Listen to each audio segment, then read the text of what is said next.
Hi, this is Jamie Moore, and you're watching Unsung TV. Hi, I'm Cecilia Capers, and you're watching Unsung War TV.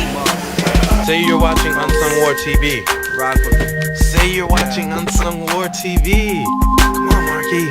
Like we practiced it. Not known to many, only some. So let me get to town where I'm from. Some rappers only rapping for the slums, but luckily I ain't never had to bang with a gun. Check it out, listen. What qualities do you look for in artists that want to collaborate with you? What makes them sort of a Picasso site brand enough? Well, okay. You make me sound like I have a big head, but no, that's a fantastic question actually, because I don't work with just anybody, you know. A lot of things, like what I want to do right now is really focus on working with what I got. So when people hear my music, they won't approach me on like, yo, let's do this kind of record. They already know if I'm down with it or if I'm just like, nah, it's not me. You know what I'm saying? So really anyone who really is coming from, that I feel like is coming from a honest, you know, perspective in what they're doing, and they really have a love for what they're doing. You know, that's someone I'm willing to work with. And you know, I mean, they'll have to have other likenesses or whatever, but the main things are those two. You know, you really gotta love it. You know, because I'm not trying to get paid as far as me selling things. I'm trying to always put out free music for people. You know, I'm trying to find another route to get money, but I want all my albums to be free, like digitally for free. If you want a hard copy, that's where the money would be, you know. But I'm really trying to stay away from like selling my music. I want people to have it, you know. So. Okay, but we definitely know there's a sort of deal that if you buy a shirt, you can get a hard copy, right? Yeah. If you buy a Unsung War TV shirt, not Unsung War TV, Unsung War shirt, you're automatically in line for a copy of the CD that I release whenever it comes out. Yeah, I'm doing that deal like temporarily. So whoever buys it now, I'm really gonna start pushing the shirt because I have a few people that are gonna take pictures in the shirt and stuff like that. That's another move I'm gonna make as far as what's coming and stuff like that. I'm really gonna do that. I'm really gonna hook up the site and really give it my attention, you know. And but yeah, that deal is there. And when that deal's over, it'll be another deal maybe where it's just like, if you just want the hard copy, you know, you can buy it. You know? And the only reason being, so I won't have to go out of pocket, because I'm already going out of pocket, you know, going to the studio. There's all my money, which is fantastic, because I could pay for something I like doing. I get to do what I like doing. But it really would be a burden if I had to also reach into my pocket and get these hard copies out. So it's just like a little compensation. I'm probably not going to make much profit out of it, which is fine, you know, so. Yeah. Definitely. See, he's out here for everyone. Oh yeah. For his fans. All right. So that's great. And if somebody wanted to get a T-shirt, they just log on to your website. Yeah. www.picasso-site.blogspot.com. You know, or just hit me up. 516-444-0209. You know, we could get it sent to your house. Just hit me up. Right now we're really doing it on some how do I say under the table type shit basically, but it's gonna be more so I'm trying to learn how to make it more so where you can directly order from the site, but right now it's literally from me.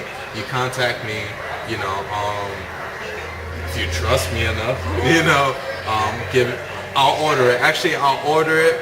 I'll order it, and then when it comes to me, you know, give me the money, or we'll work something out. You know what I'm saying? But that's how it's being done as of right now. Okay, perfect. The song, and this actually relates to what sets me apart, I guess.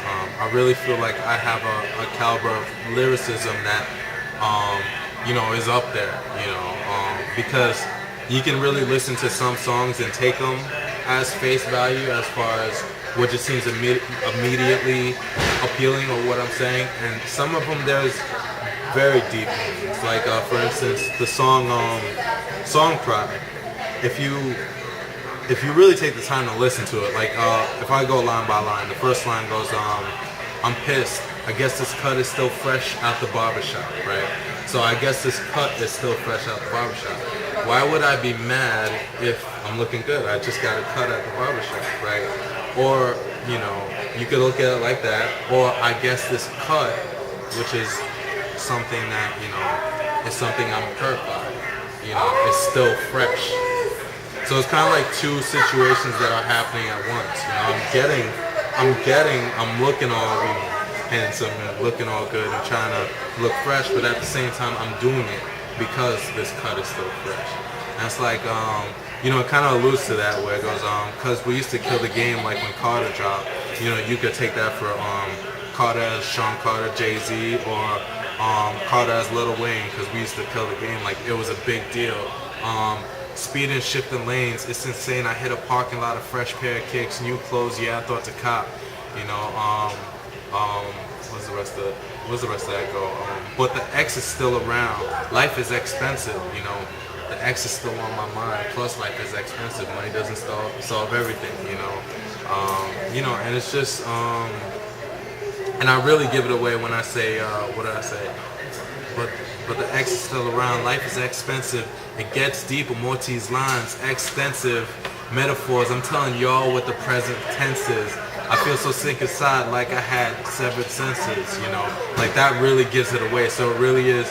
It's two scenarios like juxtaposed, you know, to each other. And the fantastic thing about that, as proud as I am about that, I did not plan it. So it's a beautiful thing. But like that type of lyricism is something that I love, you know, and I've been influenced obviously by, you know, someone like Jay-Z or Nas or Common or, you know, stuff like that. But yeah, you know, yeah. Do you feel like anytime your lyrics could be misunderstood or misinterpreted? Oh yeah, well always. But you know what? One thing I've learned from big influences in my life musically is Linkin Park. You know, I was a huge fan, as you knew. Well, no, I was just a huge fan of the band in general. But such a huge fan that I used to watch every interview. I knew when every CD was coming out. You know, like I was a real big fan. What I learned, something Chester had said, is he's heard of other people's interpretations of his music, and they've identified so much with it that he just felt like it'll be wrong to tell him like this is what the song is about, you know, because truly, I had a teacher last semester. Her name was Vitali, fantastic woman, fantastic. My earth science teacher. How you doing, Vitali? I didn't forget about you. So I was talking to her. I showed her the song I have called "Long Way Home," which is, you know, it's me and C Live. You know, I made he helped me with the instrumental. You know, we made the song, and I knew what it meant for me. I knew what the song meant for him. It was more so of the mood.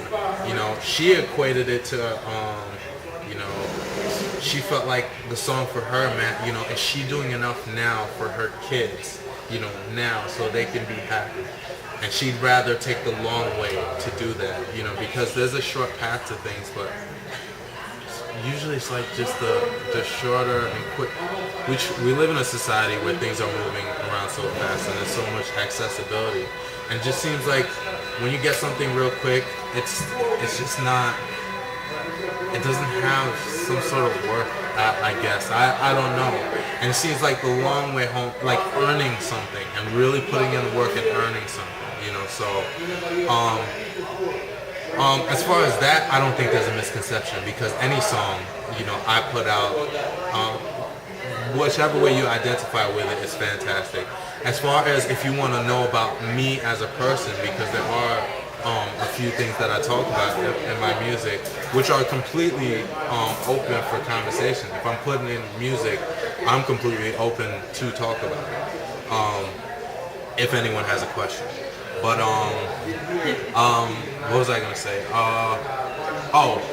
as far as those, there could be misinterpretations as far as what I am saying.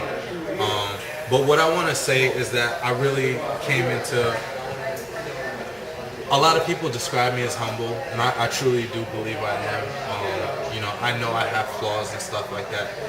I come into this poetry game, this rap game, this music game, songwriting game, really with the sense that I know I'm flawed. That's kind of what one of the meanings of Picasso sight means to me. Because if you look at some of Picasso's paintings, they're very distorted and stuff like that. So I just really. That name means so much to me because some